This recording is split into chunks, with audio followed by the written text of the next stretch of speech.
கார்த்திக் தீபம் சீரியல் இன்னைக்கான எபிசோடில் என்னெல்லாம் இன்ட்ரெஸ்டிங்காக நடக்க போகுதுன்னு ஒரு ஷார்ட் ரிவ்யூ பார்க்கலாம் வாங்க. கார்த்திக் ஆனந்துக்கிட்ட நீ இப்படி ஒரு பைத்தியக்காரர் தனத்தை பண்ணுவேன்னு நான் கொஞ்சம் கூட எதிர்பார்க்கல, எப்படி நீ இப்படி ஒரு முடிவெடுத்த, மீனாட்சி அன்னைக்கு என்ன பதில் சொல்ல போகிற அப்படின்னு கேட்க, அப்போ ஆனந்த் வந்துட்டு ரியாவோட லைஃப் செக்யூரிட்டிக்காக இந்த கல்யாணம் ரொம்ப அவசியம் அப்படின்னு சொல்கிறாங்க.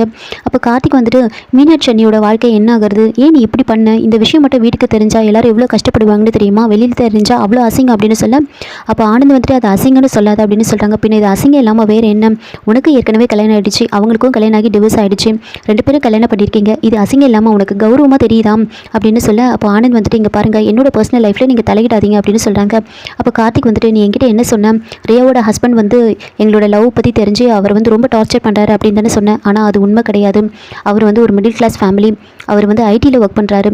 ரியா வந்துட்டு ரொம்ப லக்ஸரியஸ் லைஃப்காக வந்து அவங்ககிட்ட வந்து சண்டை போட்டிருக்காங்க, அதனால தான் அவங்க பிரிஞ்சு வந்திருக்காங்க. இப்போது அதே லக்ஸரியஸ் லைஃப்காக தான் உன்னையும் ஏமாற்றி கல்யாணம் பண்ணிக்கிட்டாங்க, இது தெரியாமல் நீ வந்து ஏமாந்துட்ட அப்படின்னு சொல்ல, அப்போ ரியா வந்துட்டு என்ன உங்கள் தம்பி பேசிக்கிட்டே போகிறாங்க, நீங்கள் பார்த்துக்கிட்டே இருக்காங்க எதுவும் பேசாமல் அப்படின்னு சொல்ல, அப்போ ஆனந்த் வந்துட்டு இங்கே பாரு ரியாவை பற்றி எனக்கு நல்லாவே தெரியும், நீ கூட தான் தீபாவை கல்யாணம் பண்ணிட்டு வந்தப்போ தீபா வந்துட்டு ஏமாற்றி கல்யாணம் பண்ணிக்கிட்டா அப்படின்னு சொன்னாங்க, ஆனால் நீ அதெல்லாம் நம்பினியா, இல்லை அதெல்லாம் பொய்ன்னு நிரூபிச்சல, அந்த மாதிரி தான் இதுவும் அப்படின்னு சொல்ல, அப்போது கார்த்திக் வந்துட்டு அது வேற இது வேற, அப்போது என்னை நம்பி யாரும் இல்லை, ஆனால் இப்போ நான் உன்னை நம்பி மீனாட்சி இருக்காங்க அப்படின்னு சொல்கிறாங்க. ரெண்டு பேரும் பேச பேச அப்போ ஆனந்த் வந்துட்டு இங்கே பாருங்கள் என்னோட பர்சனல் லைஃப்பில் நீங்கள் தலையிடாதீங்க, மீனாட்சிக்கிட்டேயும் அம்மாக்கிட்டேயும் நான் பேசிக்கிறேன் அப்படின்னு சொல்லிட்டு ஆனந்த் ரியாவும் அங்கேருந்து கிளம்பிடுறாங்க. தீபாவும் கார்த்திக் வந்து அந்த கோவிலே இருப்பாங்க. அதுக்கப்புறம் காரில் போயிட்டு இருக்கும்போது ரியா வந்து ஒரு ட்ராமா பண்ணுறாங்க. உங்கள் தம்பி பேசுறதை பார்க்கும்போது எனக்கு ரொம்ப பயமாக இருக்குது, இதே மாதிரி தானே வீட்டில் இருக்கிறவங்க எல்லாருக்கிட்டையும் வந்து சொல்லுவாங்க, எனக்கு ரொம்ப கஷ்டமாக இருக்குது அது நினச்சாலே அப்படின்னு சொல்லி, அப்போது ஆனந்த் வந்துட்டு இங்கே பாரு ரியா அதெல்லாம் நான் பார்த்துக்கிறேன், இப்போ நான் ஒரு முடிவு எடுத்துட்டேன் அப்படின்னு ஆனந்த் வந்துட்டு நேராக வந்து அவங்க வீட்டுக்கு வந்து போயிட்டு இருக்காங்க. இன்னொரு பக்கம் மீனாட்சி வந்துட்டு ரொம்ப சந்தோஷமாக இருப்பாங்க. எல்லாரும் வந்து மீனாட்சிக்கு வந்து வெட்டிங் டே விஷஸ் வந்து சொல்லிட்டு இருக்காங்க. அப்போ அபிராமி மீனாட்சி கிட்ட வந்து ஆனந்தை பற்றி விசாரிக்கிறாங்க, என்ன ஆனந்த் வரானா இல்லையா, அவன் பெங்களூர்லேயே இருக்கானா அப்படின்னு கேட்க, அப்போ மீனாட்சி வந்துட்டு இல்லை இன்னைக்கு வரேன்னு சொல்லியிருக்காரு அப்படின்னு சொல்லிட்டு இருக்காங்க. நான் உங்ககிட்ட எத்தனை முறை சொல்லியிருக்கேன் அவனை இப்படியே விட்டு வைக்காதுன்னு சொன்னனா இல்லையா அப்படின்னு கேட்டுட்டு இருக்காங்க. அப்போ கரெக்டாக வந்து கார்த்திக்கும் தீபாவும் வராங்க. அண்ணி ரொம்ப சந்தோஷமாக இருக்காங்க, வெட்டிங் டே அன்னைக்கு வந்து அவங்ககிட்ட இந்த விஷயத்த சொல்ல வேண்டாம் அப்படின்னு பேசிக்கிட்டே வந்து உள்ளே வராங்க.